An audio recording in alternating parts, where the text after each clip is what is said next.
Well, hello there. This is Father Dominic at Holy Trinity in Beaverton. Well, I'm actually not at Holy Trinity in Beaverton. I'm at the Tualatin Hills Nature Park walking today. I'd be walking in Forest Park if I could, but it's a little bit far to get to. It's a Monday evening and the sun is going to go down soon enough.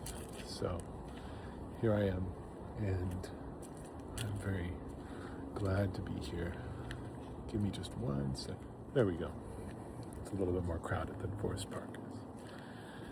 Well, I thought today that I would talk about Pope Leo's new encyclical, which is called Dilexi Te. And it's not quite Pope Leo's, and it's not quite an encyclical. It's actually an Apostolic Exhortation, and it was actually written in large part by Pope Francis.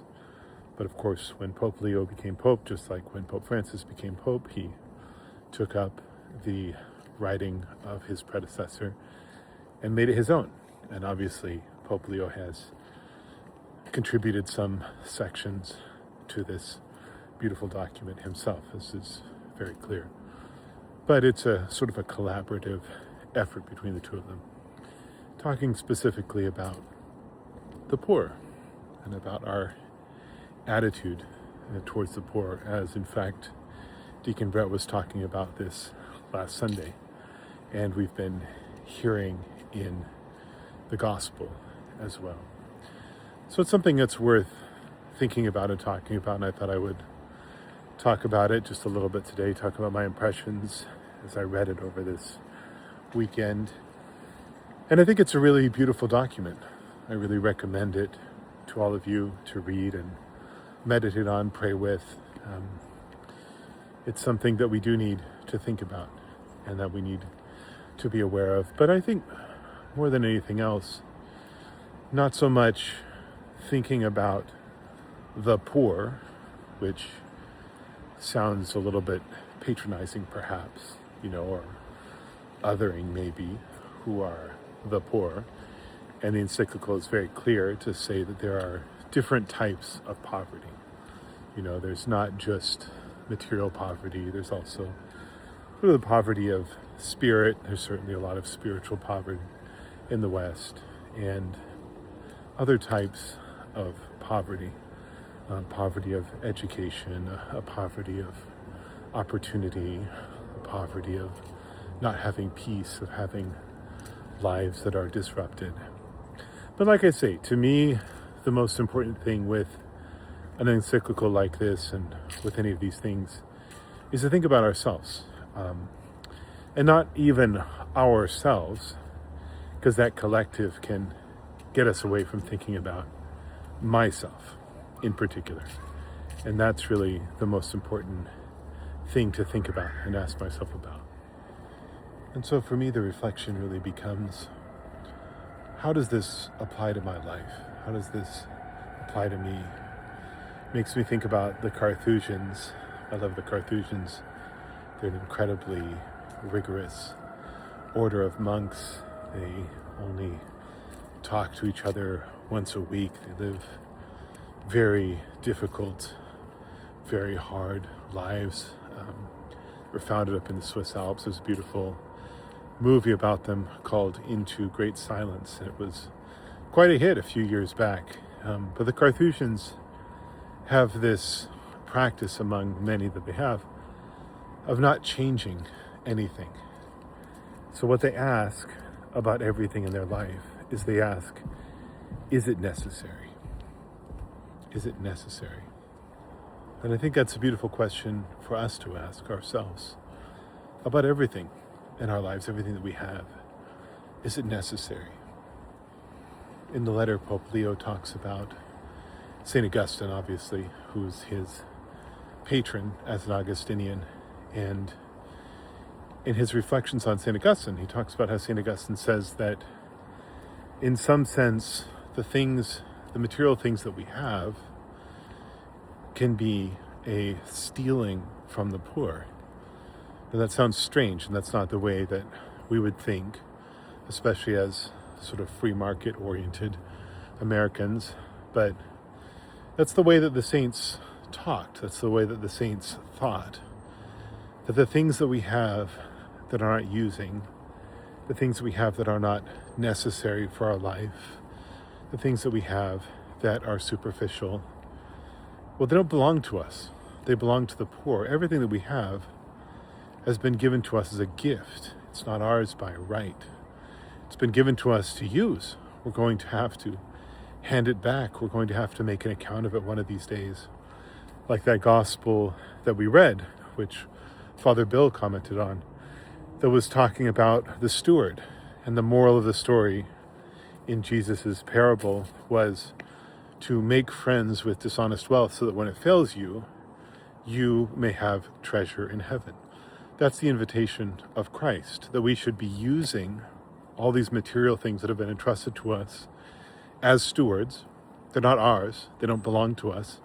They've been given to us as a gift, and we are going to have to make an account of them. We're going to have to say what we did with them, how we used these gifts that were given to us, all these gifts, the gifts of our time, the gifts of our abilities, and our material gifts, the material things that we have.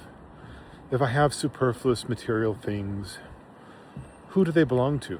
Why do I have them? What can I do with them? Is there something that I can dedicate them to? Is there a way that I might be able to use them for the good of others?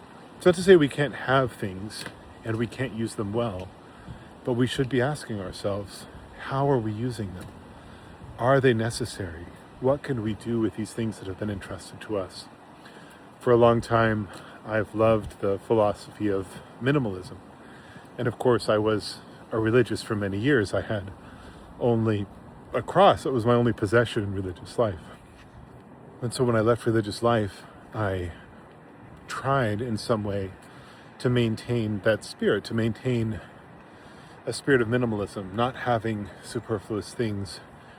Because when you think about it, all the things that we have, they don't make us more free. Oftentimes they make us less free. The more things that we have, the more we have to be worried about them. And that's why Christ doesn't say, blessed are the poor. It's not necessarily a blessed thing to have nothing. But he said, blessed are the poor in spirit, for theirs is the kingdom of God. And that's our calling. Our calling is to be poor in spirit, that our spirits not become cluttered or encumbered with many things. In other words, that we don't let our hearts become filled with things, that we are detached from the things that we have, that we are using them well, that we are dedicating them to good causes, that we're thankful, that we're grateful, and that we ask ourselves, and it is a good question to ask ourselves, with everything that we have, with everything we buy, is it necessary? And I myself was challenged by this encyclical in a good way. Right? It made me start to question my life, question these things. It's very easy, even for me as a priest who supposedly lives a life of poverty or simplicity. I don't have a vow anymore. I'm not a religious. But I'm supposed to live a life of evangelical simplicity. I'm supposed to live a life that is an example that models itself on Christ's life. And I don't always do that. And I think that's something that this encyclical inspired me in, to really ask myself about the purchases that I'm making, the things that I have. Are they necessary? Do I really need them? Are they leading me into freedom? Is there a way that I could spend less on myself? Is there a way that I could spend less on these things? Is there a way that I could free up some of what I have to really dedicate to others, to help others, to help those in need? And there are beautiful programs. There's a program called Unbound that my parents used to participate in which they helped a particular person in Latin America, and we sort of got to see her grow up as we were growing up and see pictures and letters from her. Things like that are beautiful things that we can dedicate ourselves to. So these are just things to think about. It has certainly made me think, and hopefully each of us can read this beautiful letter, reflect on it, and be challenged by it. We should be challenged by the gospel. Each of us should be challenged by the gospel. And that's what Pope Leo is doing. Pope Leo is challenging each of us to think about our lives, think about the way we're living, and be inspired to live them better. And not forget the incredible joy that there is in giving. Stuff doesn't make us happy. Things don't make us happy. Material accumulation just fills our life with anxiety and complication. But to be free from that, to give of ourselves, to let ourselves go, that is where happiness lies. Not because it's emptiness, because it opens up within us, opens up within our hearts, space for God. And that's what it's all about. So thank you very much. Good to see you. And I will see you again soon. God bless you.